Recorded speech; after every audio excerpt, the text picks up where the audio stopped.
All right, so here's what happened. I did a live stream, and unbeknownst to me, at the 56-minute mark, it froze up and cut off. I don't know what happened. I didn't realize it. I kept talking. I was being lively, entertaining, hitting the comments, grifting so hard, no one was able to see any of it. So my apologies if you attended the live stream and at 56 minutes it cut off. I had kept going, and I didn't realize it. Had I been looking at the chat, I would have known that. So going forward, first off, thank you StreamYard so much for doing that without notifying me on my end that it had cut off.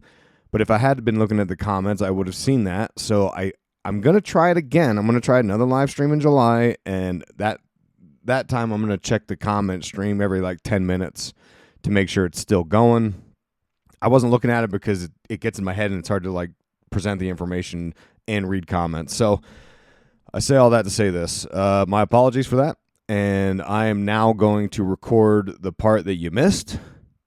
If you already listened to the first 56 minutes, my advice would be to go ahead and fast forward 56 minutes from when I start the show, which is right now.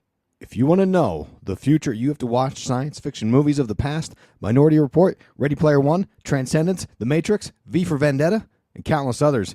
Science fiction inspires the nerds to use technology to create the world they think is cool, and unfortunately for us, that is the dystopian surveillance state called Freedom Cities, an inversion Orwellian term for doublethink that we're sliding into. Join me today on this special live episode for the 6th installment in the Dark Enlightenment series, where we unpack the Palantir surveillance state live on Occult, Symbolism, and Pop Culture.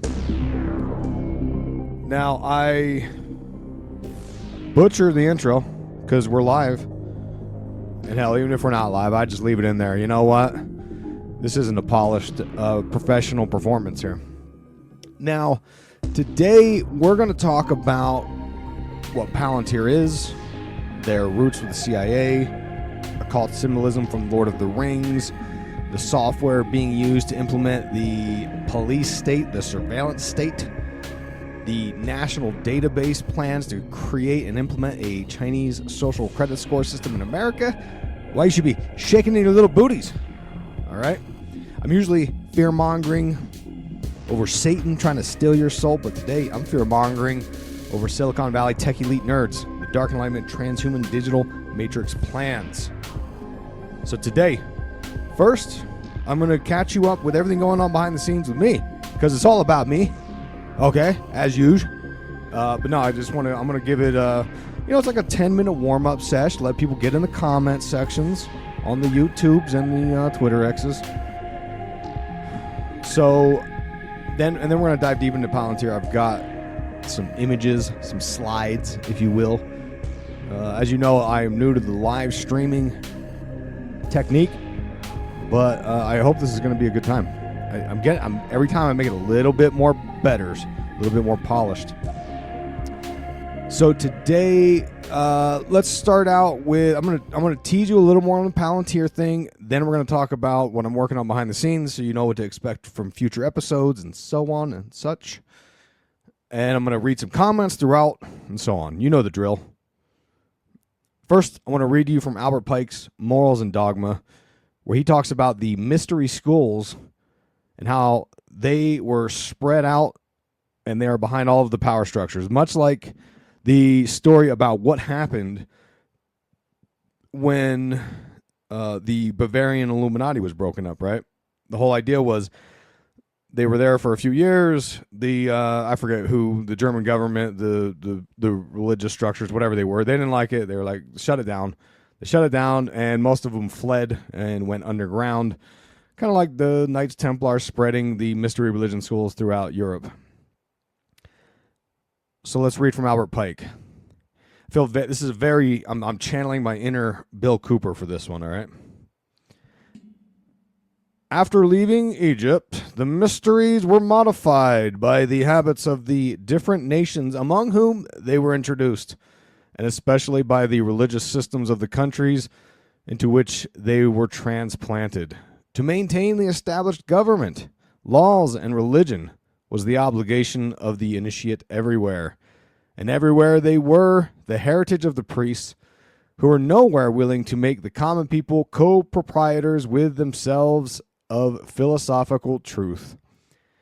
Now, what we're talking about is the Platonic Empire, the Neoplatonist ideas, the New Atlantis, the secret destiny of America, right? All the plans, the CEO King, what I've been talking about for multiple episodes of Dark Enlightenment, and I'm not stopping now. I got lots more to go. You wouldn't believe it. In fact, I'm writing a whole book about it because this thing connects every bit of the whole agenda of occult symbolism. If you can believe that, it all comes from channeling entities. I know, sounds crazy. Wait till you read my book. We're going to break it down. Kenneth Grant, you know who I blame for all this? Aleister Crowley, Joseph Smith, John Dee. Magic nerds, that's who I blame. But the passage there from Albert Pike is referencing the idea that only those deemed worthy and initiated into the mystery religions are allowed to know the end game. The rest is merely spectacle. In fact, I am working on I'm working on a King Kills 33 book club. That's going to be on the supporter feeds. June and July's bonus content. We're going to deep dive into what could be the most important conspiracy document of all time. Could be the red pill daddy of all red pill daddies. All right.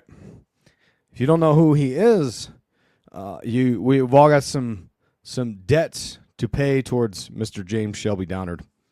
Kind of a wacky dude, but hey, he was talking about this stuff in the 70s. And he breaks it all down in the psychodramas of how we are basically led through all of this initiatory quasi-mystery religion symbolism, I guess, right? And what we're seeing, and what I'm going to talk about here in Dark Enlightenment 6 with Palantir, what we're seeing is the privatization and the empowerment of the deep state. Contractors performing the surveillance functions. In fact, I was watching Glenn Greenwald on Rumble, had a whole show about this. I'm about halfway through. And he did a pretty good rundown of how all this came to be. And it started out with Sheriff Harry S. Truman. That's right, Sheriff Harry S. Truman. Who got the Twin Peaks joke? Oh, God. Speaking of which, Twin Peaks is going to be all three seasons. All three seasons on June 13th on Mubi. So there's another chance for you to watch all of them and follow along on my patreon.com/Illuminati Watcher. 55 episode Twin Peaks Grey Lodge Occult Symbolism breakdown. You're going to need it. You're going to want it. But Greg Greenwald breaks it down. He basically lays it out. He says it started out with Harry S. Truman, National Security Act 1947. Establishes basically intelligence agencies. And of course, it's the same theme over and over. It's safety in exchange for privacy. Oh my God, the communists, they're coming to get you. Oh, so we gotta spy on you. We gotta make sure that they don't destroy the capitalist fantasies.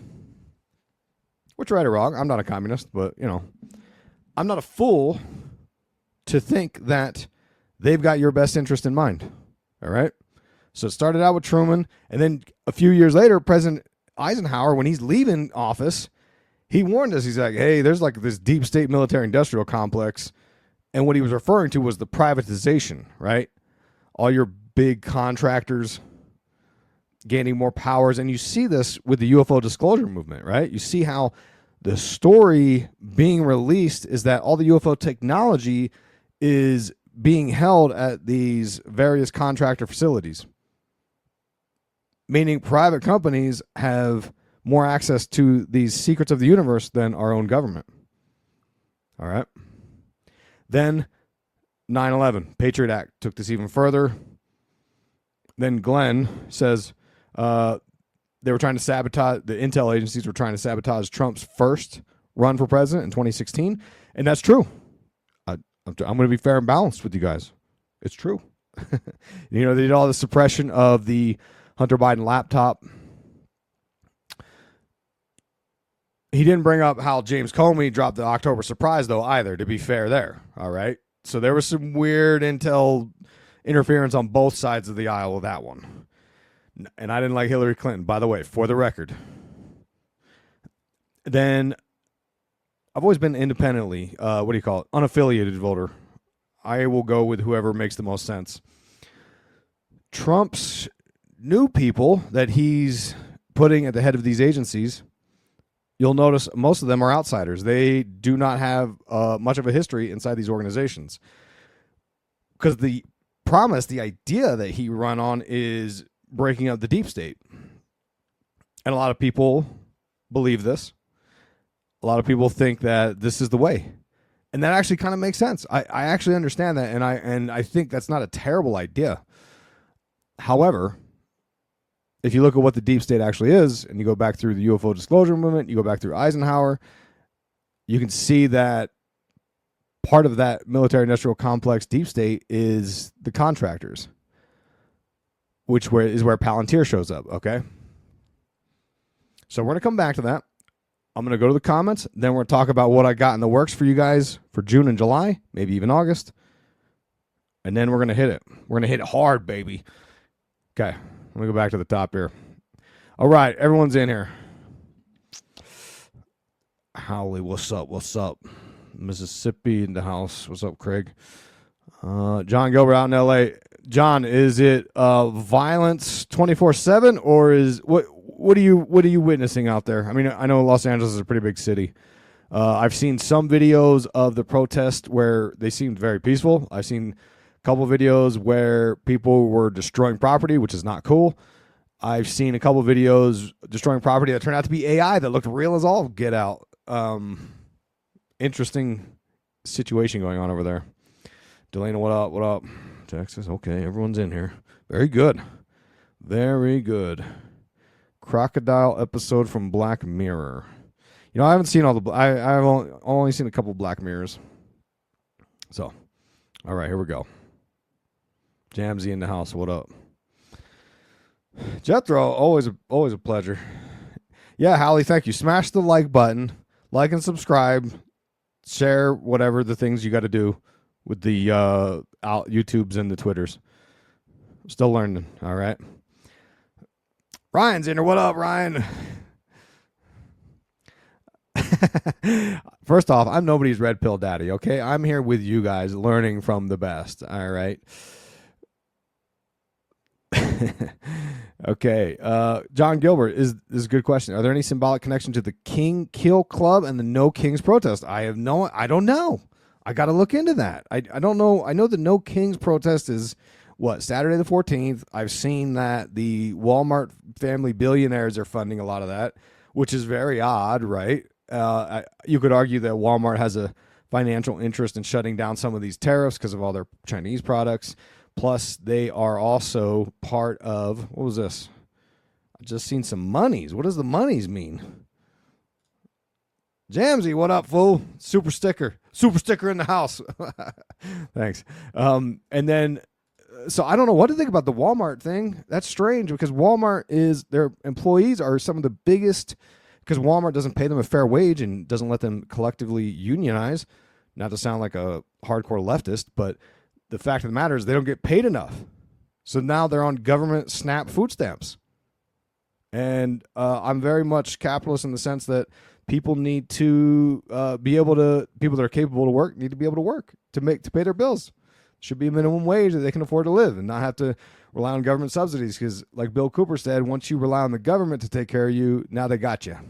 And some people, unfortunately, are, for whatever reason, they're doing their best. They're working hard, but they don't make much money. I told a story many times about the one, not to sound like I'm this hero guy, but like one time I went to a shelter to serve lunch to the people that were in the homeless shelter. And long story short, I said, where's everybody at? Because we're supposed to be the families first, and then the singles could come in. There was like one family, and it was like 30 minutes of just standing there. I said, where's all these families at? And can't we just feed the singles? And they said, no, they're at work. I said, they're at work? Living in the homeless shelter? Like, yeah. Because, like, that's how it is sometimes, right? Like, people fall on hard times. And sometimes politically people demonize poor people and people that are working hard, because they try to create the other. They play with these opposing polarities, right? They do that on purpose. Oh my God, you got all these criminals from other countries everywhere. We're like, oh, we better kick all of them out, including the people that are working day jobs. I know a couple people, I should say, that when they worked illegally, they were here with a fake Social Security number and they paid taxes into the Medicare system and Social Security. They're never going to get that money back.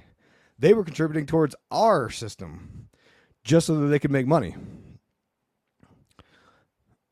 But no, like if they're criminals, yeah, get them out of here. I'm fine with that. But if they're just working, they're at Home Depot trying to get some work done, I don't know, man. Like, there's bigger problems.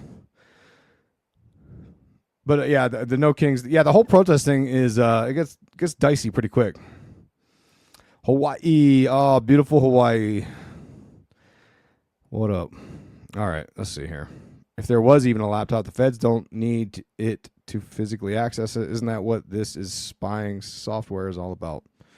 Let's see. Yeah, same, Craig. I vote in libertarian. I vote in independent. I vote third parties. Remember Jill Stein? I like some of them wackadoodle people. I like Bernie Sanders. I like people that like shake things up a little bit. All right, let's see. Okay, Rough Rider is in Morro Bay. It's quiet. All right. Kona. Oh, man, send me some of that coffee, Laker, Hawaii. Come on. Donut's supposed to send me coffee. He never sent me coffee. I want that 100% Kona. Okay, John says he's seen tear gas and protests downtown. Nothing that crazy. Like, it's pretty much the same as always. All right, shout out. I know people love to just... I'm gonna use clean language on this show, okay? Just so you're forewarned. People always crap on LA. I stand up for LA. I love it there. Like, would I live there? I don't know. Like, it's a little too fast-paced for me. I'm a little too old. It's a little too expensive, maybe. But I think it's a beautiful place. I would live there if I had the opportunity or means that it was, potential place. I like it. I actually had a job there once I was going to move there. I mean, it'd be like every big city. There's problems with big cities. Like, there's a lot of people there, of course. Like, some of that homeless situations in L.A., boy, oy vey. You get that under control. That stuff's wild. Same with San Diego. Like, these are beautiful places, but, man, you guys got to clean up the homeless situation. Yeah, Richard, we're going to talk about Palantir and Lord of the Rings. Yeah. Oh, Lorraine, what up? Okay. Yeah, it does feel like a giant ritual. Is Josie on our side yet? Josie plays a great role of being my opposing polarity. All right, so she's on board with most of the things. Sometimes on the show on Breaking Social Norms, she puts up a little bit of a battle, and it seems like she's kind of maybe at odds. But all right. Yeah, I'm gonna get off this soapbox real quick. All right, here we go. All right, I gotta go here. Jan, what up? Okay, all right, good. Okay, cool. All right, now, let's talk about what I've been working on. This is just going to be a fun little 10, 15 minutes. And then we're going to get on to the main content, all right? Now, this is a segment I call All About Me Corner. Because I think like I told you, I did, 3 or 4 hours of shows saying who I am, all right? Because I need you to know who I am, my influences, the information I'm consuming so that you can make an informed opinion about whether or not you want to believe me, okay? Okay. So I've been watching some movies lately. I watched the Pee Wee Herman documentary, loved it. My man, I grew up infatuated with Pee Wee Herman. I dressed up like him for Halloween. I got a photo somewhere of that. And it bummed me out when he got in trouble with the, playing bobbing and weaving on the bald-headed champ in the movie theater there. And then he had those allegations. I'm not going to say them on here, but he had those allegations, which was interesting because the documentary, which of course is a documentary, which those are highly charged sort of videos, but made it seem like he was actually pretty innocent in that because he had this huge collection of old nostalgia stuff, and that included The sorry, I can't look at the comments. I can't look at the comments and think.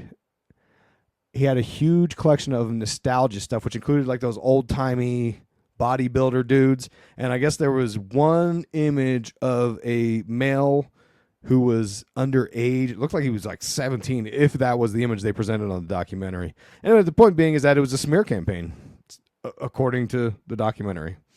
I'm rolling with it though. I'm Camp Pee Wee, so that's a real bummer. You know, he had to sort of go through that. But it just goes to just show you the power of Hollywood. It taketh and it giveth. I watched Day of the Dead from the 80s. That was pretty cool, you know. I actually had never seen that, if you could believe it. I always liked the zombie movies, Night of the Living Dead and Dawn of the Dead, the one in the shopping mall. But I hadn't seen Day of the Dead. And I put movie reviews on Letterboxd. What's my Letterboxd? I don't even know what it's called. If you look at my Letterboxd, I left reviews for all these movies that I'm talking about. And boy, are they hilarious reviews. Isaac Weishaupt, that's my profile. I think. I think. Yeah. Anyways, there was a guy named Steele. I don't know if you guys have seen Day of the Dead. There's a guy named Steele. Made me laugh. Then I saw Threesome. There's a few movies I watched because Josie, these are her childhood classics that I'm trying to catch up on just to, strictly for vibes.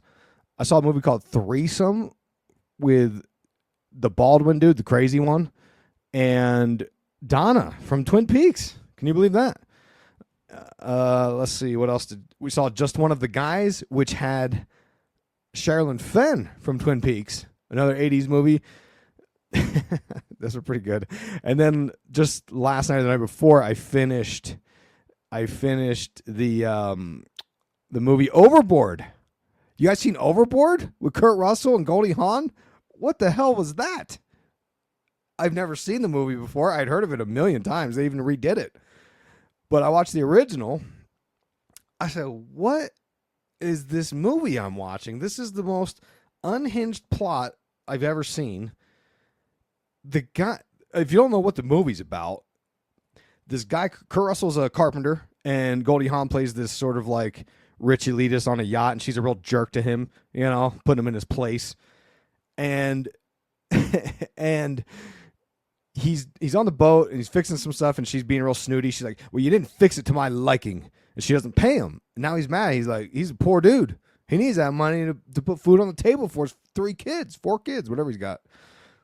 And Goldie Hawn's character ends up she jumps off the boat or something. She ends up losing her memory and having amnesia. Doesn't know who she is. Her husband, who's the guy with the money, and he's a total creep. He's like, good, I don't like this chick either. So he heads out and leaves her at the hospital, and she doesn't know who she is. And Kurt Russell sees her on the news, and he's like, oh, I got an idea. Why don't I go in there and lie to her and tell her I'm her husband? And he takes her to his house and lies to her and says, hey, yeah, these are your kids, and you're my wife, and you're gonna do the things you've always done. You cook, you clean, and we're gonna knock boots in the bedroom. I said, what? What are we talking about, Kurt? Turns out these two have been married the whole time. I had no idea they were married. No clue. They make a good couple, to be fair. And the movie's just wacky. And then he wants to build a mini golf course. So he has 5 investors that he takes out to dinner, and then he builds this janky ass mini golf in his yard. And the mayor's there with the military honor guard for the big grand opening. I said, and the movie is 30 minutes too long, by the way. It's 2 hours. I said, this silly ass plot. He basically MK'd Ultra her. That's right. Overboard was wild. It was a wild movie. I said, man, she showed me some stuff that I couldn't believe I grew up in the 80s without watching. The like back in the day, I watched Valley Girl with Nick Cage, and it was one of my favorite movies of all time. I saw Dirty Dancing, blew my mind. That's also one of my favorite movies of all time, which I know that's like some real chick stuff to say, but I was like, this is a great movie. A little inappropriate. Those 80s movies are so inappropriate. Okay, then I watched Under the Silver Lake, which I will be doing a show about someday. I let the Patreon folks vote on the next film analysis. Overwhelmingly, The Shining won. So I'm working on a Shining analysis. That's coming up here in a section where I tell you what I'm working on. Let's get through what else I've been watching. Couples Therapy on Paramount. Do that for Josie. She likes that kind of stuff. I hate it. I don't hate it. I just, it's hard. Like, I don't like the therapy stuff. It's like, ugh. It's hard watching people go through stuff. You know what I mean?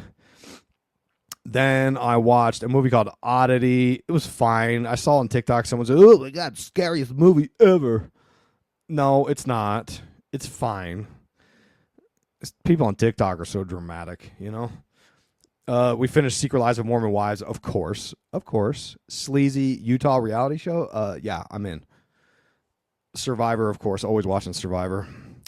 A little dabble into Twin Peaks: The Return. I was gonna watch it all again, but I got caught up with other things. And what else? And stuff I got coming up. I'm gonna watch Sinners. We're watching Love Island too, by the way. If you want to talk Love Island. 28 years later, can't wait to watch that. Another zombie movie. A new Frankenstein's coming out. A show about Crystal Lake. Friday the 13th. Can't wait. Now, let's talk about work. What work am I working on? Well, I'm reading this big-ass book about the CCRU writings. You won't believe the things I'm finding in there. Wowee. MK Ultra. Not even making that up. The Melancholy Android. I've got a few books going. I always have multiple books rolling around.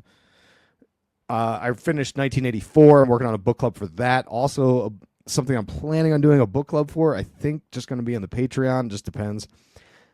I am working on The Shining, so I'm reading The Shining. I just finished. Well, I read King Kill 33 twice, but I did that. Now, the projects that I'm working on, stuff that's coming up. I'm also currently taking Professor Dana Pasalka has an online course. I am taking that. It is called, let me shout her out. I mean, we love Diana Pasalka. The Original Awakeners. And she's going through Plato's Republic and how it affects various movies and such. 1984, Brave New World, and so on. Which is perfect because I said, perfect, I just finished 1984. So I'm working on the 1984 book club. I'm working on The Shining, which is going to be a super deep dive. Deeper, so deep. So much deeper than anyone's ever deep dived into The Shining. I'm going to put that room 237 to shame. To shame. I don't know if I'm going to be able to put Jay Widener to shame. He's the man. He did it. He did Kubrick's Odyssey 1, 2, 3. He paved the way. But I'm going to do my best. I'm working on the Substack series for Dark Enlightenment. I am going to write a book about Dark Enlightenment. I'm planning on having that out this fall. I'm also, when I'm done with that, I'm going to write the Twin Peaks book. I'm planning on having that out in my fantasy February 2026, reality spring, maybe summer. Oh, we almost got 500 people in the chat. Thank you. Like and subscribe, share, do the things, hit the buttons, play with yourself, whatever you got to do. Then further down the line, there's some other movies I plan on doing analysis for, but no time in the next near futures. We're talking about Goonies for Cheryl, Legend with Tommy Salami, Fight Club. Just kind of depends on when I can squeeze those in. And I just got done with Coast to Coast, Sunday night, Monday morning. That was wild. There was some crazy stuff. Richard Serra was about to get gangster. He was getting gangster on some people. Oh, if you heard it, you know what I'm talking about. It was pretty good though. And then the Twin Peaks, the Twin Peaks series. What do you call these things? Hang on, I gotta find you know what I'm talking about. The Twin Peaks tour. Oh, DavidRoyWilliams.com. Go to DavidRoyWilliams.com. You'll see Twin Peaks Conversation with the Stars. They're going to be all over the country, starting in August 4th. So be sure, August to October, be sure you're not going to miss out on all the big-time Twin Peaksers. Okay. All right, comments, then main content, then comments, then we're done. Oh, man, you guys have been dropping the comments. Here we go. You're listening to the free feed of Occult Symbolism and Pop Culture, which means you're missing out. Help the show out. Get rewarded with bonuses. Join any of my 3 supporter feeds. You'll get the ad-free experience, early access, and unlock hundreds of bonus episodes the free feed losers don't get to hear. You can also score free books, discounted merch, and more. The most popular option is patreon.com/IlluminatiWatcher. The easiest one is Apple Premium, where you sign up on the app. The cheapest one is my own, IlluminatiWatcher.com VIP section. Compare the 3 platforms at IlluminatiWatcher.com. Hit the VIP tab up top. Links are always in the show notes. Ooh, yeah! Hey guys, has it pissed you off to watch cryptos fly up in price for over a decade and you've still done nothing about it? It makes sense. Crypto is complicated and it's really boring. Well, here's the good news. You don't need to know a thing about crypto to make the money that so many people have. The CopyMyCrypto.com membership site shows you the exact cryptos that YouTube's James McMahons personally holds, which means you just copy him. It's like having a big brother who knows what he's doing. You don't need to know a thing about crypto or how to invest. You simply copy along. So let me tell you more about James. He runs the Crypto with James YouTube channel, which has over 54,000 subscribers. In the summer of 2020, he told his viewers to buy 26 cryptos. Had you put in $100 into each one, it went on to be worth over $123,000. Of the 26 cryptos, his top pick of the year, the one that he singled out, called Phantom, went up 692 times from what he said. That one call alone has retired a number of people, including guys in their 20s and 30s. Remember, this is public knowledge. You can go to YouTube and verify this yourself. So if you'd like to join the 2,800 members who copy James, then pause what you're doing and head over to copymycrypto.com/Isaac. That's copymycrypto.com/Isaac. That's spelled ISAAC, right? Double A for double awesome. And you're going to find proof of everything I've said, but my viewers get full access for just $1. And you'll join me too, because I'm also a member. I've been watching James's videos and listening to his advice for years now, and I'm telling you, he knows his stuff. I've been banking fatties, and let me tell you, 2024 so far has been real good in the crypto market. And yes, you've missed out on Bitcoin, but there's over 2 million other cryptos. Do you really think you've missed out on all of them? Guys, don't waste any more time. Go to the site and read it. Once again, copymycrypto.com/Isaac, 2 A's, so ISAAC, and you get in for $1. It's ended money worries for so many. It may just do the same for you. Link in the show notes as always. First movie we ever rented with our new VHS player. Hell yeah, that's what I'm talking about. Those are the good times. Life was so much simpler when your whole deal was just renting a VHS player. You'd rent the Nintendo. Like, this is what we're doing this weekend. This is it. We're watching movies. We're playing the Nintendo. So lots of votes for Overboard. Captain Ron Isaac. What is that? Oh, I'm going to have to look that up.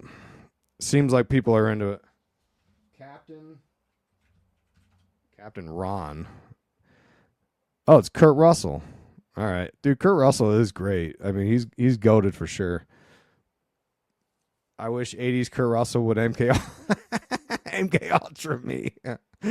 That's great. Jan says, I really think you will have no problem mentioning Twin Peaks in every episode. Absolutely right. In fact, when I do my King Kill 33, half of it's Twin Peaks talk. Just kidding. It's maybe like a third of it. No, maybe like an eighth of it. But it comes up a lot, right? Oh, the the shirt is always sleeveless. And I started to do a thing where when I interview guests or if I show up on someone's show, I'll respectfully put on sleeves. But if it's just me and my people, no sleeves, no problem. I did see Color Out of Space with Nick Cage. In fact, I think I did a show about it back when it came out. I think it was pre-pandemic, if I'm not mistaken, which was a whole different world for me, as most of you understand. All right, Craig with a solid 80s list. Shining, Predator, and The Running Man. Solid. You'll see no complaints from me on that list. The Shining is from the 70s. No, wait, is The Shining 81? I think Shining is 81. Okay. 80s movies had random boobs. You know what? I agree, Lorraine. I agree. Where's the random boobs? In fact, I think Overboard had tons of sexual stuff inappropriately just shoved in, and I was like, Were they trying to make sure they didn't hit the PG-13 on this? Like, what's the deal? But that's the environment a lot of us grew up in. So we're all kind of pigs if you grew up through those 80s. Yeah, Hallie, the Dinah Pascal class is dope. It's dope. She's doing a couple more too. Like, this isn't the last one, so stay tuned to her socials. She promotes them and all that. Okay. Would love to hear that on Plato's. Plato's Republic, like, that's more like Jay Dyer speed. I've never read it. I obviously know what Allegory of the Cave is where that comes from. And she's explaining it, and I'm a little confused about it still, right? Shout out 500 people in the chat. Love you guys. Thank you. Hit the bell, hit the like, play with yourself, do the things, tweak your nips. Nurse Kid, have you done anything on Eyes Wide Shut? Have I done anything on Eyes Wide Shut? Are you crazy? Are you a crazy person right now? That's all I talk about is Eyes Wide Shut. Well, Twin Peaks, Yeah, in all seriousness, I'm just being a jerk. I wrote about it in Kubrick's Code in 2013, I think. And then I did like a 6 or 7 part deep dive starting in 2020, I believe. So if you go to IlluminatiWatcher.com, I assume you're on the free feed status. If you go to IlluminatiWatcher.com, go to the index of all episodes, you'll see links for it kind of throughout. You can just do a Control F search, look for Eyes Wide Shut. You'll see more Eyes Wide Shut than you've ever wanted in your whole life. So thank you, though. I've deep dived into it hardcore. In fact, it's going to come up. I'm also working on a Sabrina Carpenter show. That one's going to be fun. Her new video, she's all caked up, and I said, well, what is this girl's deal, man? On her album, she's got weird, like, dog collars, and she's got some dude grabbing her by the hair when she's on her knees. I said, bro, what? I mean, I'm not complaining, but what is going on with this chick? So I started getting into it, and there's some Eyes Wide Shut stuff. There's some Rosemary's Baby. There's all kinds of crazy stuff going on there. So look out for that. That one's gonna be a red hot banger sooner than later. Why am I standing? I stand most of the day. My hip flexors hurt when I sit too much. Getting old, 45. But I did complete DT in record time for me yesterday at the CrossFit. 12 minutes and 7 seconds, if you wondered. RX weight, 155. You guys don't care. You're like, okay, Twin Peaks, CrossFit, sounds good. Nobody cares. 6 in the chat, just listening. Oh, okay. Well, there's 5. I don't know. I see a thing with the eyeballs. It says 526 people. I don't know what that means. All right. It is serious when the glasses come off. The FFL status. Oh, okay. All right. Cool. All right. Before you went into the Twin Peaks fever dream, you were deep into Cooper. Yes. The two are... that's the world I'm living in, man. I love it, dude. I love that dream fever world. That's why I got Twin Peaks and Kubrick tattoos all over me. I love it. Yeah, the Fight Club thing's dope. Can't wait for that. That's a Substack interview with Isaac and Eyes Wide Shut. Okay. All right. Okay. I'm all caught up. Here we go. Okay. Lorraine, who said that? Okay. All right. Now, let's talk Palantir. Let's bring the mood down a little bit, all right? Because I know not everyone likes this stuff. And I promise you I'm not trying to be political. This isn't my field of expertise. Well, I don't know if expertise is the right term. It's not the field that I want, because it's so divisive. And it is a distraction in a way sometimes. I just feel like a lot of people get sort of distracted with this, and I don't want to be one of those people that gets distracted with it. But as part of the Dark Enlightenment series and being a conspiracy guy myself, how can we not talk about this? How can we not talk about the thing that every truther since the beginning of time has been warning us about? Okay, so I brought some images. Oh boy, I've been showing you the same image this whole time. It's going to take me a second. I got to... Okay. Oh, jeez. This is taking me a minute here. Hang on. Oh, boy. Well, this didn't work out. Now did it? Okay, well, anyway, we're talking about Palantir. This is a company co-founded by Peter Thiel, Alex Karp, and some others. We've got, and of course, Peter Thiel, a big component of the Dark Enlightenment. As if you don't know what I'm talking about, please listen to Dark Enlightenment 1 through 5. And they started this in 2003 as a post 9/11 surveillance organization to prevent terrorist attacks by aggregating data from intelligence agencies, your CIAs, your NSAs, your FBI. Because if you remember back in post 9/11 days, there was all this back and forth about using the Patriot Act to collate data in fusion centers, and they created the Bumble Hive in Utah, this giant database to store every email ever written and phone call and text messages and all that stuff, right? Now, Palantir just happened to get in on the ground floor, and they were funded by the CIA's venture capital arm called In-Q-Tel. Okay? Now, all of this fits into the Dark Enlightenment. Hold on. Man, I'm having a hard time with this image thing. I'm trying to make this a smooth operation for you guys here. It fits into the Dark Enlightenment because it is the infrastructure used to implement the techno-authoritarian surveillance state solution because they want to overthrow democracy for reasons I described and discussed in Dark Enlightenment 1 through 5. Because they don't believe in it. They think it's terrible. They think that the people are mouth breathers and they don't deserve to know, which echoes the exact sentiment that the occultist, like Albert Pike, talked about in Morals and Dogma, the statement I read at the beginning of this show, right? We don't deserve to know. Aleister Crowley said, the slave shall serve. Like there is this idea, they call us the parasite class, all right? So Palantir is part of this quote-unquote solution to centralize the authoritarian surveillance state. And this will lead to various things like predictive modeling through artificial intelligence, which is very much like Minority Report with the precogs, right? Those entities that could predict the future. And then, next thing you know, boom, Tom Cruise is showing up and he's busting down the door and you're done. Once Tommy Salami gets in there, it's a wrap. Now, the name Palantir, it comes from Lord of the Rings, referring to the Palantiri crystal spheres. I don't know if I'm pronouncing that right, but the Palantiri crystal spheres in J.R.R. Tolkien's Lord of the Rings is where this idea comes from. It's the exact name. And they were used in the story, from what I'm told. I've never read it.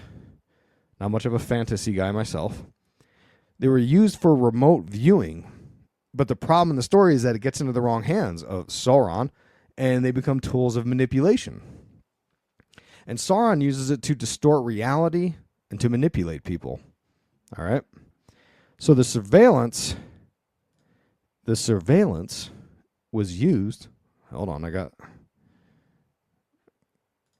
See, now this is not a very smooth operation here. I got to get the images up on the screen. This is why I do this editing with the look, if you watch my video version, which I put on, if you're a tier 2 supporter on Patreon or VIP section, you get the video version ad free, all that stuff. And I started adding images and video clips to these videos to try to spice them up a little bit instead of me just talking to you, right?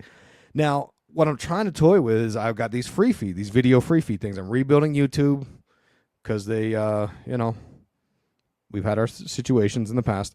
I've got a Rumble. And also on Spotify, they're letting me upload videos for now. So I'm putting these images on the videos. And the last time I did a live, I couldn't put the images up when I was talking. This time I sort of pre-positioned and loaded them up so that hopefully this would be a smooth thing and you get to see the images while I'm talking. Oh, okay. So in the story Lord of the Rings, the surveillance is used for a nefarious purpose, like a warning. And they are false prophets in a way because Sauron uses them to only show part of what's going on because he doesn't want you to know the full context because he's being deceptive, right? The grand deceiver. And that's kind of like surveillance data. It's just data, right? But it doesn't always paint the full context. There was a good joke by Patrice O'Neill that he had years ago, obviously before he died. And something about his idea that something about the cell phone having the GPS location of a place where a woman got murdered or something like that. But he's not wrong about that. Like, that's where this is headed, right? That's why it's dangerous. That's why we can't let this kind of thing happen. So in the Lord of the Rings, the Palantir stones can also look back at you, all right? As this image will show you. Yes, the all-seeing eye of Sauron in Lord of the Rings. And this is a bit of the hermetic principles of as above, so below, meaning that if your intentions are bad, then that's all you'll see, right? And this is kind of how propaganda works. If they want to tell you and convince that everybody around you is a bunch of criminals, MS-13, and Satan's everywhere, like I'm guilty of this too. Like I tell you, oh my God, Satan's everywhere, right? Now everything you look at is satanic. So that's why I did all these shows where I explain who I am, because I need you to understand that so that you can determine maybe his bias and worldviews are out of whack. Maybe he's a little crazy, which would be a fair assessment, but I provide this service of looking at the world through this lens. And if it fits, great. If it doesn't, then just say, okay, I don't buy that. And that's okay. We don't have to agree. So what's interesting is that in the mythology of Lord of the Rings, the Palantiri were created by the elves of Valinor, and Curtis Yarvin, one of the architects of the Dark Enlightenment that we talked about in part 1, he calls his followers dark elves. And he bases that off Lord of the Rings. Peter Thiel, also obsessed with Lord of the Rings. What's going on here? Well, what's going on here is that they are nerds. All right. Now, what's also interesting is that the Lord of the Rings is another name for Saturn, which is the final initiation for mankind. This is the theme. We talked about how Elon Musk changed his logo of Grok to Saturn. In the occult, Saturn represents the adversarial force, the outer limits. And whenever an initiate needs to cross the abyss and destroy the ego, they must confront Saturn. That is why the great Dale Cooper in the Red Room has the little figure of Saturn, because that's the final test, right? If they can overcome Saturn, it's like approaching the abyss to become a master of the temple in Aleister Crowley language, right? Sorry about the ice clanking. What am I going to drink? What am I going to drink? Warm drink? Warm drink. I'm drinking water with electrolytes, all right? But I'm not going to drink warm drink just because you guys don't want to hear the ice clank. I'm just joking. Some of you guys like the ice clank. Okay, so the software, let's talk about the software that Palantir uses. Because if you can believe it, there's even more sort of symbolism into that. The first one, the main one, is called Gotham. And the law enforcement agencies and the intelligence agencies, they use this Gotham to comb through emails and the surveillance, data points as a form of data fusion to predict behavior, right? And if you recall, post 9/11, I don't know how old you guys were. I was doing a short tour in South Korea for our beloved military, and I was 21 when 9/11 happened, all right? So I didn't really pay attention to anything back then. Then I got out in 2003, and then I remember watching Michael Moore's Fahrenheit 9/11, and that's when things started opening up for me. And then I took a course in college on politics, and that's when I started paying attention to stuff. And there was all this talk about fusion centers where they would take all of our data, and all the intelligence agencies would be able to share the data at these fusion centers, right? And it was a whole big thing because there was a big stink about whatever. All right. And this was all part of the Patriot Act fallout. The Patriot Act used to be this very controversial thing. And even Obama, when he got in, I believe he was running on the idea of sort of like dismantling it, but then he never did. So, there's lots of elements where both sides will continue to sort of push these invasions of privacy. And it's always in the name of safety. They're like, well, what do you want? Do you want I don't want to say the words on YouTube. Do you want the bad guys on the planes with you, or do you want us to dig through your emails? And there's all these stories about them abusing it and digging into like their girlfriends' emails and phone calls. Like, It's crazy. So anyway, this software Gotham, is the closest to the Minority Report stuff, right? It's even nicknamed the Minority Report for real life. All right. So this is kind of the one that's used the most. Now, if you recall in the movie Batman Dark Knight, where obviously the term Gotham comes from Batman, in the movie, there's this plot where, what's his name? Lucius Fox, Morgan Freeman's character, he figures out how to do mass surveillance on the whole city by activating people's cell phones and, I don't know, their electronics to see what they're looking at, where they are, because they're trying to catch the bad guys. And Batman, he reluctantly uses it, but he's like, we got to shut this down. Because there's this whole conversation about how unethical this is and how dangerous it is, okay? So, ironically, in the movie, they showed us this. So, is it a reference to the Batman movie? Then you've got, they've got other softwares.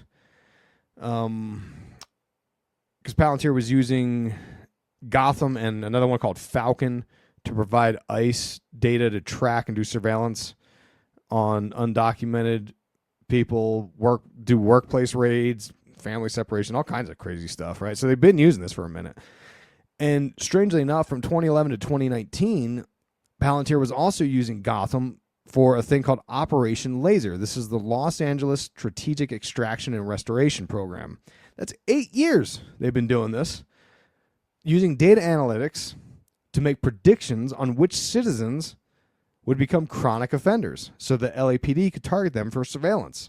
Interesting that Los Angeles would be a place for the police state rollout, right? And you're seeing all this weird stuff with the protest focus right now. And then you've also got the software called Foundry. This is where they mix data with AI analytics for commercial and government use. This is a reference to the Foundry where you melt metals down. You purify them, cast them into something new. This is a literal form of alchemy, right? And for Palantir to use this is to melt down the digital data, things that represent you, and create a new reality from it. That is to create the New World Order. That takes us to the latest controversy, and this is the government using Palantir to create a national database, which I can show you when I load up my image what we're talking about. Oh, it won't let me. Okay. All right, folks. All right, listen up, folks. I got to remove a bunch of images. Like I said, I'm still learning the lives, so you're going to have to bear with me. Some of this is a little painful for you guys. I understand. But it's going to be so worth it when I show you these images. It's not letting me do more than 10, it says. Okay. Got it, buddy. So, this isn't the right image, bro. You know what I should do is I should load them up. Here we go. This is the right one. I should load these images beforehand. Okay, next time it's going to be smoother. I'm going to load them all up, and then I'm going to just kind of click them. Got it now. Okay, and you can read about this national database from a New York Times article on May 30th called Trump Taps Palantir to Compile Data on Americans. Now, fun fact, most websites that are behind a paywall like this, you can find them on archive.org. That's where I found the whole article. You just take the URL and you copy and paste it into archive.org where the URL Wayback Machine is, and boom, you can find it. Now, is that supporting journalism? No, that's a terrible idea. We should support journalism, but hey, times is tough sometimes. So what happened was this started back in March when the president signed an executive order calling for the federal government to share data across all agencies. And back then, even people said, well, gee, is he going to compile a master list of information to do surveillance on Americans? But nothing was really discussed about what this executive order meant. And what they were trying to do, because it talks about stovepiping, and it basically means that they want to centralize all intelligence and data points and surveillance to consolidate everything together. And that was allegedly part of DOJ's mission, to access all these government systems, to access all the data, and then centralize it for Palantir, allegedly. Now, if you look at the stock price of Palantir and you look at all the contracts, they've been getting hundreds of millions of dollars in contracts. In fact, let me pull up the little image here, and I'll show you exactly what I'm talking about. That's a screenshot I took of the stock performance of Palantir Technologies since the election. November 1st, share prices were $41. They were actually doing pretty good. Today, $135. Well, it was yesterday, $135. It's about a 350% increase since the election. Isn't that interesting? They've been given hundreds of millions of dollars of contracts. Recently, there was a $795 million contract awarded in May. Yeah, in May. Now, the claim is that the executive authority is being used to get Palantir to launch the mass surveillance initiative. And they've been in contact with, like I said, through Doge. They've been in contact with Social Security and the IRS. And this is all from the New York Times article. According to 6 government officials and Palantir employees, they've been doing this. And they put their Foundry software into the Department of Homeland Security and HHS. So merging all this data to create this master list of information isn't far off, right? Like, it's kind of already there because the executive order was calling for this to happen. So now the argument is that they can create detailed credit reports or predictive behavior analysis of every American. All right. Now, ironically, the month prior, in April, the New York Times had also reported on this, which, again, I retrieved through thearchive.org. And the article was warning us about this exact thing happening, on how there's all this data the government has access to about you, and they're all sort of in various components. And the issue is, and we're going to talk about the Privacy Act here in a minute, but the issue is that all it takes is for someone to compile all these data points about you. Imagine if they could crawl the internet and every government system that you've ever, your health records, everything, and they compile all that into one area. Someone's got a master list on everything about you. Every disease you've got, every credit thing you've had, every purchase you've ever made. They could predict your behavior pretty well. I mean, TikTok does a great job of this. And who knows what access they have. It's not this much access. They just have access to your phone. To what? I don't know. The government's been squirrely about that. They're like, oh, we got to ban it. Okay, why? Well, we can't tell you. It's just dangerous. Oh, okay. I mean, I believe it. I believe all these apps and stuff we do on our cell phones are dangerous on some levels.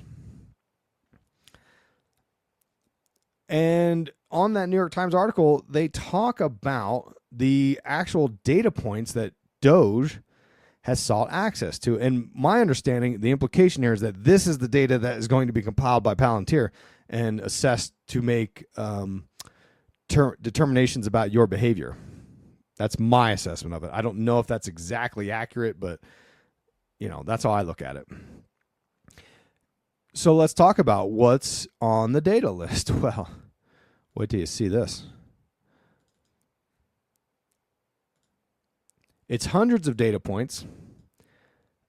Some examples: adjusted gross income, the amount of federal taxes owed, medical notes, passwords, mortgage interest paid. What else? Mother's maiden name, biometric identifiers, birth certificates, numbers of family members in college, personal bank account numbers, psychiatric records, family size, sex, gender, HIV and AIDS tests, and literally hundreds of metrics. I could read them for you right off of the New York Times article. Let's just go down a list of some of them: academic rank, active duty military status, addiction treatment records, adjusted gross income, adopted child's gender, adopted child name, adopted child placement agency, adoption credit claimed, adoption taxpayer ID number, adopted parent name, adoptive placement agency, adverse credit history, alimony paid, alimony received, amount of federal taxes owed, amount of federal taxes refunded, amount of institutionally provided financing owed, amount of Medicare conditional payment, amount of student loan debt, area of medical residency, area of study, auto insurance effective date of coverage, auto insurance policy number. I mean, it goes on and on and on. And the funny part is, I mean, I don't know how funny it is. if you're watching the video right now, check this out. I got that list I threw up there. That's only the first page of the list. It's got multiple pages. And get this.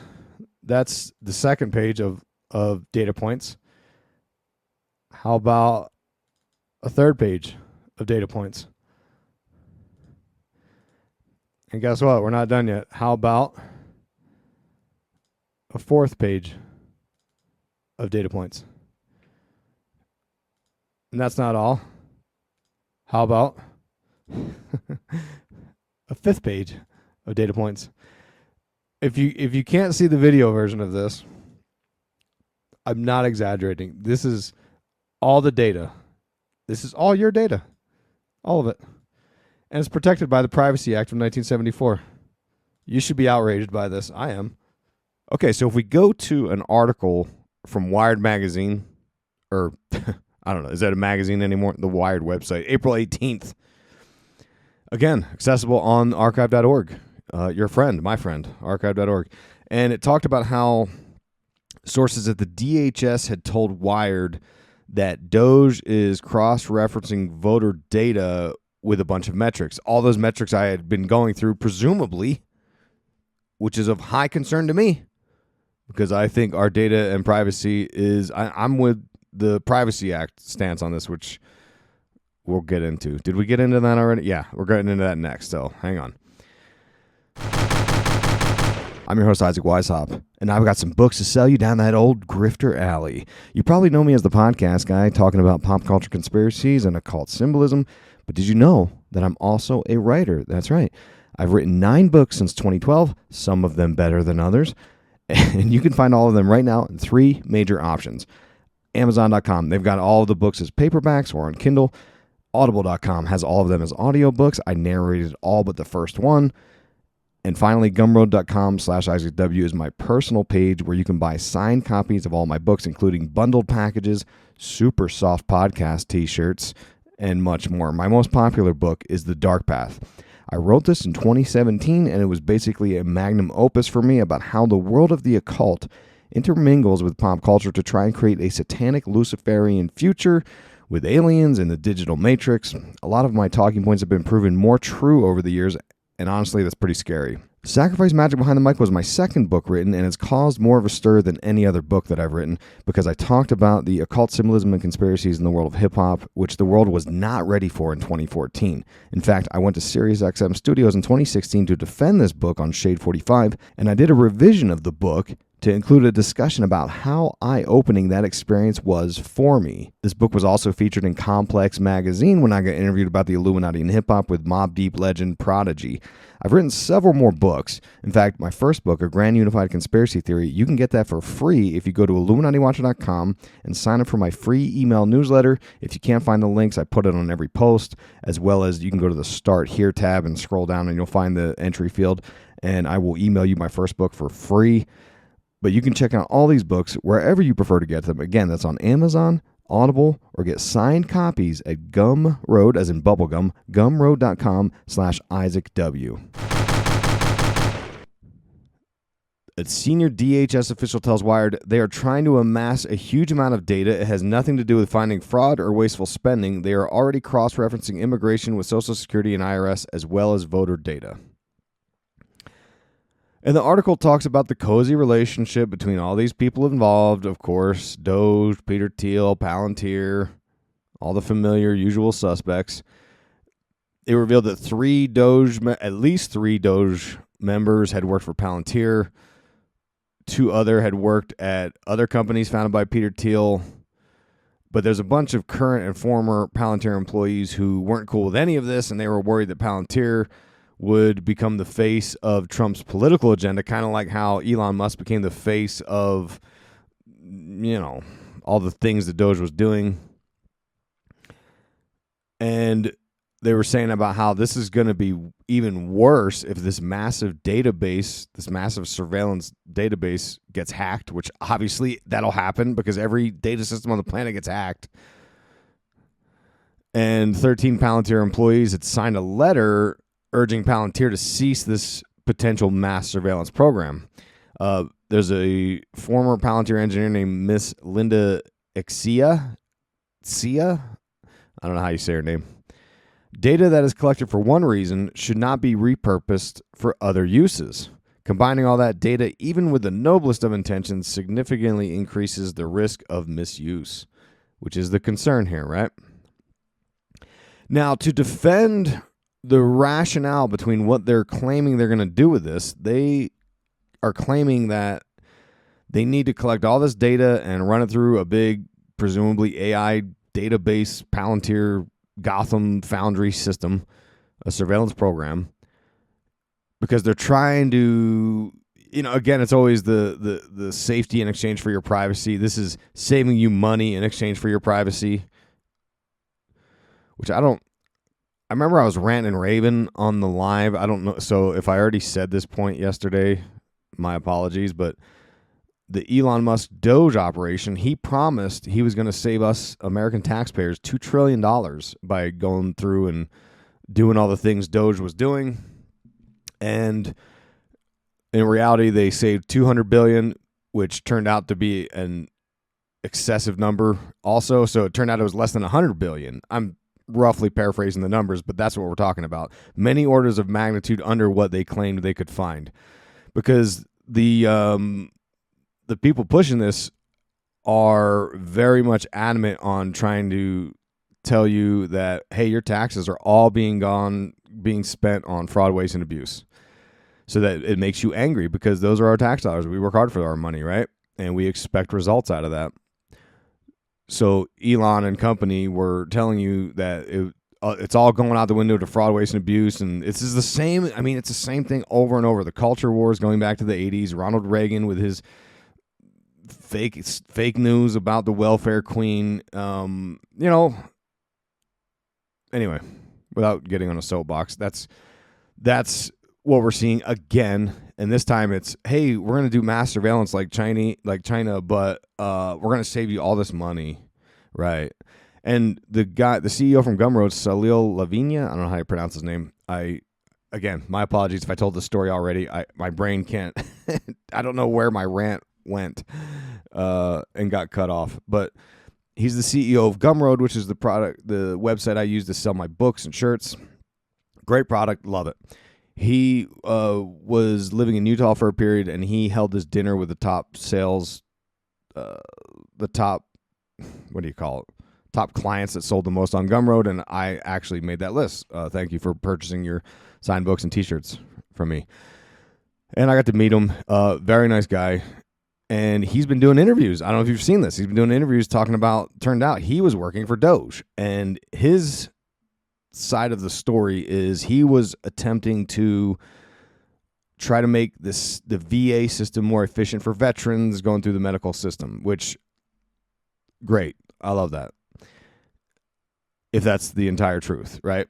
And again, I got no beef with the guy. I think he was a really nice dude. I got to meet him and such. But the story that he revealed was that he said we were supposed to find all this sort of fraud, waste, and abuse, and there was none found at all. He said you're just dealing with old software systems and a web of various programs that can't communicate with each other. Like, this is a pretty complex fix. And I'm paraphrasing, but he was under the assumption that they were going to get in there and find all this sort of like fraud, wasteful overuse of software or whatever. And he said it was nothing like that. There was no fraud. So my point is they're lying to you. They're lying to you. And wake up. If you're one of those people that still thinks that they're going to save us with their surveillance system, I got bad news for you. And the problem is that there are actually privacy laws on the book. It goes back to the 1974 Privacy Act, that the law says that when we give our data to the government, they can only use it for narrow purposes and it must be secured. Again, going to that New York Times April article, it says privacy advocates say that all this data could enable the government to punish its political opponents by weaponizing information about an individual's personal life, bankruptcies, criminal histories, medical claims, or halting the benefits they receive, housing vouchers, retirement checks, food assistance. So that's why I'm talking about that, connecting it to the Wired article where they said that they're trying to bump this data up against voter registrations because they want to know who you're voting for. Are you a loyalist? They have not demonstrated a single case in which fraud detection has required some universal government access to everyone's data, said Representative Jamie Raskin, Democrat of Maryland.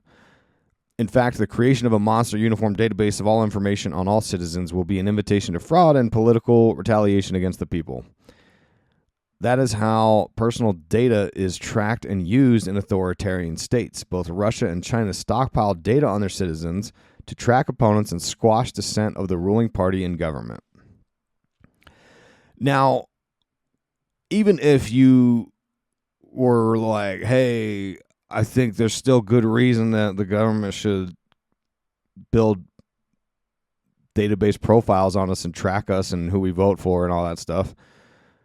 The irony is that we already decided that saving money by making things more efficient is less important than privacy. We've already decided that, and I concur with that too. And this comes by Julian Sanchez, a libertarian privacy scholar. He says, with the passage of the 1974 Privacy Act, Americans chose privacy over efficiency. We made a very conscious choice to say we're accepting the cost of inefficiencies because if a unified database came into the hands of someone who wanted to put state power to some repressive purpose, their task would be made too easy by that centralization. At times, he said, libertarians have been called paranoid for suggesting such a scenario was still realistic in America in the 21st century. I think it's very evident now it is. And all of this echoes the dreaded Chinese social credit score system that the truther community used to always warn about and say, oh my God, this is going to happen. They're going to track all of us. But now it's like, fine, I guess. I could have fooled me. And the Chinese social credit score system, they use data, consolidated surveillance to determine their citizens' reliability. Because what their system does is it monitors the individual's behavior, and it compiles data from these surveillance tools, and it assigns them a score based on trustworthiness. And it looks at data from their financial history, police records, their online behavior. That's the big one.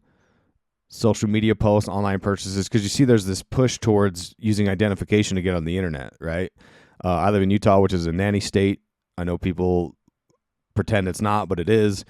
And they already cracked that door open by making it so that you can't get on the pornography websites without an ID. The pornography websites, even they were like, hey, like, this isn't cool. We don't want people's data on here, so they won't even allow it. They said, we're just not doing it. So same thing, right? They want to monitor all your data, so they want you to have an ID to get on the internet. That's one of my beefs with the blue check marks on Instagram. It was that way with Twitter, but then they changed it and said you don't have to have the ID to have the lower form of verified account. But on Instagram, for me to get the blue check mark, I got to upload my ID and all that, and I'm like, not really interested, thanks. Because this is what it's all going to be. It's going to be more data points to track. And this includes surveillance cameras. We're talking about Chinese social credit scores. They have surveillance cameras everywhere. And if you're jaywalking or smoking in a non-smoking area, you lose points on your trustworthiness. And the penalties for not having a high enough Chinese social credit score includes travel bans, business restrictions. They can even throttle your internet speed. And the main difference between the Chinese system and the American credit score system includes that component of surveillance. That's the big one. So if you ever see those TikToks or videos of people in China and they show you the town square and there's just tons of cameras up and down the square on these poles, it's very much like the facial recognition system and the concept laid out in 1984 with the telescreens. Always watching, right? Big Brother is always watching. And kind of like how we discussed with the Privacy Act for America, we do provide data to the U.S. credit score system. So it kind of is here, right? But there's nuance here. First off, there's no surveillance. Second off, the data we provide to the U.S. credit score is very narrow in scope. It's specifically your financial reliabilities, and that is it, right? Whereas China is more generalized and overreaching, which if you looked at all those data points I was showing you, the hundreds and hundreds of data points they want to compile, that's generalized and overreaching. That's exactly the same thing. And also the government, so the U.S. credit score, the information and data, just the limited scope financial data history, isn't held by the government at all. It's held by private companies. So it's completely different, these private credit bureaus. Whereas in the Chinese system, the government holds the data, which, again, that's going to be the deal. The government has Palantir compile this data to provide it to the government. So that's the similarities and differences, right? And, of course, adding the surveillance component and the online behavior is a huge factor. Now, they asked the White House about this whole system, and they said, how are you going to safeguard this data? What are you going to use this data for that Palantir is going to compile? And they declined to address it. So, to me, it seems like that Privacy Act might be the last line of defense. Here's hoping. Then you've got the One Big Beautiful Bill Act, H.R. 1, which this gets into AI, which is a component of this, right? If this bill passes as it sits right now, it has a 10-year moratorium on state and local regulations on AI. And what that means is the federal government will have all the power over AI. Your local and state governments will have no say in it whatsoever. So, and this is probably using an extreme example. Maybe it's not that extreme. If the federal government wants surveillance cameras in every traffic light in your little town, and maybe your state or local government has already passed laws saying there's going to be no surveillance cameras in this town at all, that's all gone. The federal government has the power to overstep that boundary now, and you're going to have the AI surveillance cameras. Because there's actually hundreds of state-level AI legislations currently on the books, so if this passes in the way it sits, all of those are gone. Fun fact, the H.R. 1 bill is based off of a report numbered 119-106. So it's already coded with the symbolism of 9/11, which, again, going back to the history of this, 9/11 is what gave us the Patriot Act and the PRISM program from the NSA.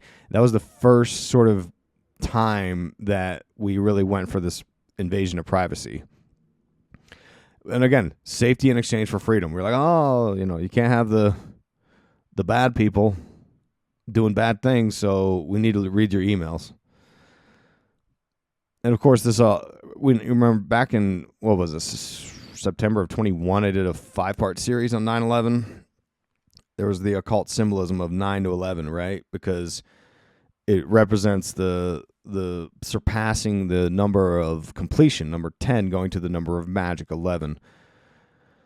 And in William Westcott's Freemasonic book, he talks about 10 being the number of perfection. In the Kabbalistic Tree of Life, 10 is the number of Sephiroth that God used to create our world.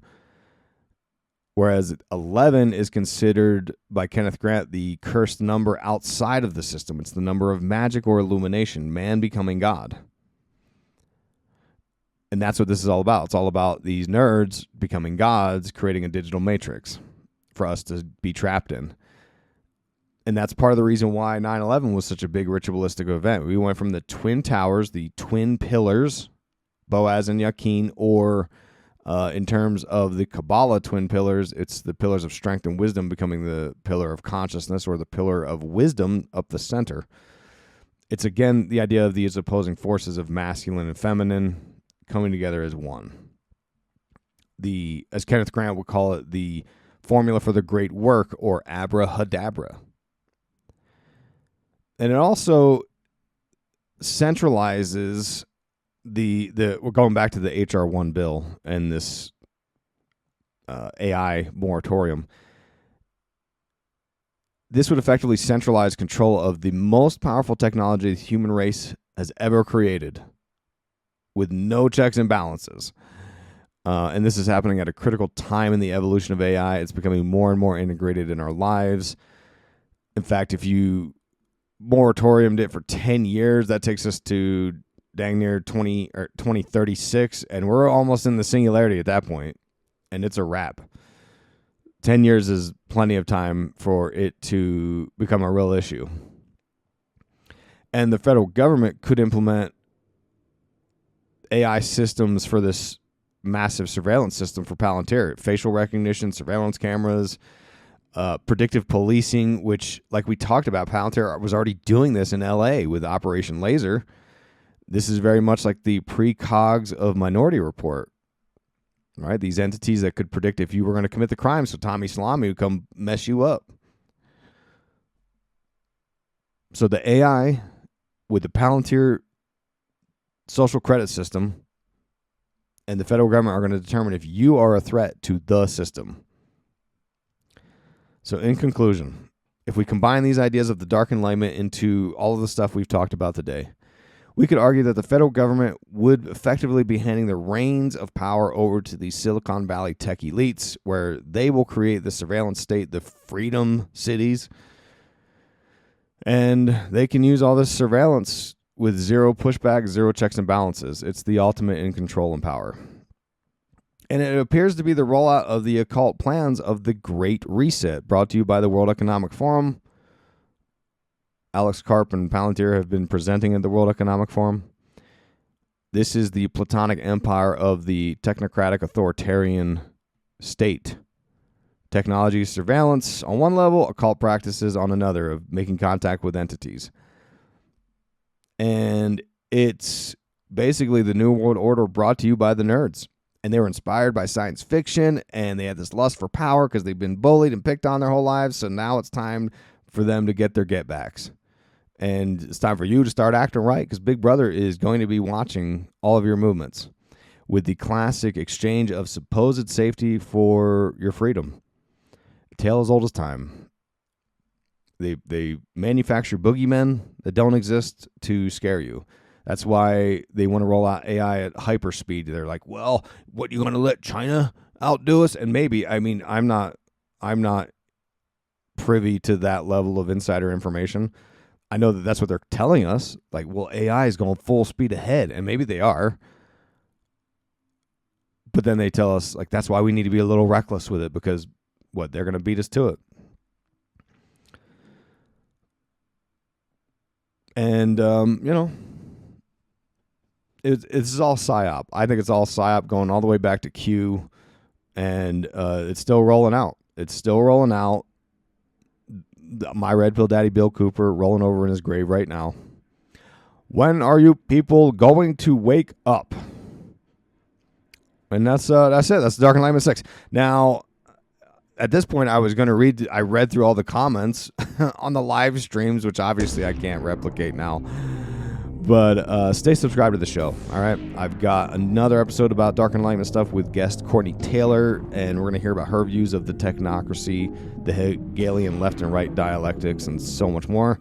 And like I said at the beginning of the show, I'm working on some crazy good shows for you guys. I've got a Shining deep dive I'm working through. The bonus show for June and or July, or maybe I'll do 2 bonus shows in July, I don't know, is what looks to be a 3-part series on a book club on King Kill 33 by James Shelby Downer, a foundational document in the world of conspiracy that I don't know if anyone's really done a deep dive into it, but I'm going to do it. So I'm working on those, and I'm also working on a fun Sabrina Carpenter analysis. That one's going to be a good time too. So stay subscribed to the show. If you like it, you know what to do. Drop that 5-star on the Spotify app or the Apple app or whatever app you're listening to. If you're on Patreon, don't even sweat it. You're already helping out, which takes me to how you can support the show part 2. If you really love the show, go ad-free, unlock all the bonus content like this massive King Kill 33 book club we're going to do. Then we're going to talk about 1984 book club in the next series. And you can support on one of the supporter feeds. You know where to go. You know what to do. Links are always in the show notes. Till next time, stay positive.